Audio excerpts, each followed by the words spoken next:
এখানে purpose wise বলছি না, আর অর্থাৎ ব্যক্তি যে অ্যাকাউন্ট রয়েছে সেটা সেভিংস হোক, কারেন্ট হোক অথবা টার্ম ডিপোজিট হোক, তারা যে মূল অ্যামাউন্টটা রেখেছিল সেই অ্যামাউন্টটা যদি সম্পূর্ণভাবে উত্তোলন করতে চায় সেটাও কোনো মানে কারণ ব্যতিরেকেই উত্তোলনের সুযোগ তারা পাবে। এবং এই উত্তোলন এটা আসলে ওয়ান টাইম এক্সিটের মতোই হবে।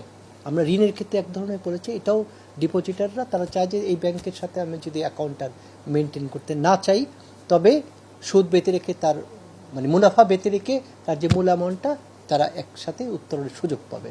আর যদি চায়, যেহেতু হেয়ার কাট বাতিল করা হলো অর্থাৎ এবং এই ব্যাংকের একটা মানে ভালো ভবিষ্যৎ আছে, যেটা কারণ যেহেতু রাষ্ট্রীয় মালিকানাধীন ব্যাংক, এই ব্যাংকের উপর তো সাধারণ মানুষের আস্থা থাকাটা স্বাভাবিক।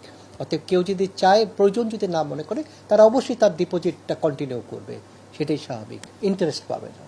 হ্যাঁ, শুধুমাত্র প্রিন্সিপাল অ্যামাউন্ট যেটা রেখেছিল সেটাই এককালীন উইথড্রল করার সুযোগ পাবে। আর আরেকটি কথা, যেহেতু বাংলাদেশে যে সকল ব্যাংক আছে 35,000 কোটি টাকা দিয়ে শুরু করা ব্যাংক কিন্তু কোনোটাই নেই। এখন আকারে অনেক বড় ব্যাংক অনেক আছে, কিন্তু ইনিশিয়াল স্টেজে 35,000 কোটি টাকার মূলধন দিয়ে যাত্রা শুরু করা ব্যাংকের সংখ্যা কম, নেই বললেই চলে। সেই হিসেবে সম্মিলিত ইসলামী ব্যাংক একটা ব্যতিক্রম ব্যাংক। এবং আপনি জানেন, সরকারি ব্যাংকের প্রতি যেমন মানুষের আস্থা থাকে, আবার ইসলামী ব্যাংকিং কার্যক্রমের উপর মানুষের আগ্রহের পরিমাণ খুব বেশি। এই দুইটাকে কাজে লাগিয়ে অচিরেই যাতে সম্মিলিত ইসলামী ব্যাংক ফুল প্লেজের তাদের ব্যবসা শুরু করতে পারে বা সকল ব্যাংকিং কার্যক্রম শুরু করতে পারে, এই ব্যাপারে প্রয়োজনীয় পদক্ষেপ নেওয়ার জন্য গভর্নর মহোদয় আজকে ব্যাংকের ব্যবস্থাপনা পরিচালক এবং চেয়ারম্যান মহোদয়কে নির্দেশনা প্রদান করেন।